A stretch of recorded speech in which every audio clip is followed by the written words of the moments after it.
Binisita ni Pangulong Ferdinand R. Marcos Jr. ang mga bagong prefabricated classroom sa Mariveles, Bataan. Ipinagmalaki ng Pangulo na matibay ang mga silid-aralan at kakayanin nito ang malalakas na lindol at maging bagyo. Ang detalye sa report ni R.R. Tubise.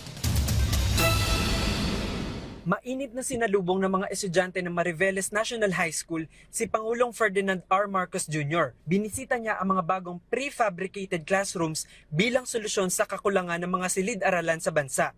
Ayon sa DepEd, nabuo ang mga ito sa loob lamang ng 2 linggo.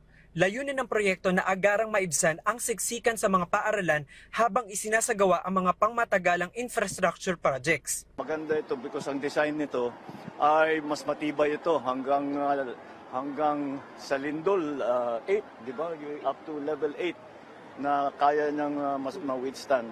Sa sa Baguio 300 kilometers per hour winds at saka mas mabilis ang production. Namahagi rin ng 300 tablets para sa digital learning ng mga estudyante. Thank you very much po, Mr. President and First Lady, for choosing Mariveles National High School Alas-Asin as the recipient of our modular classroom. This will definitely be a great help to our students to have a good inclusive learning experience as well as an efficient learning opportunity for them. Ipinakita rin ang digital learning system at inilunsad ang Yakap at Kalinga Caravan na nagbigay ng libreng serbisyong pangkalusugan. Kabilang dito ang medical consultation, laboratory tests, dental at vision screening at pamimigay ng gamot. Papasalamat po kami po sa unang-una po sa ating mahal na Pangulo po, sa President Bongbong Marcos. So doon po kami nagpapasalamat dahil talagang sinusuportahan niya po ang edukasyon. Layunin ng mga proyektong ito na mapabuti ang pagkatuto at kalagayan ng mga mag-aaral at guro. Inaasahan naman na magkakaroon pa ng mga ganitong klase ng proyekto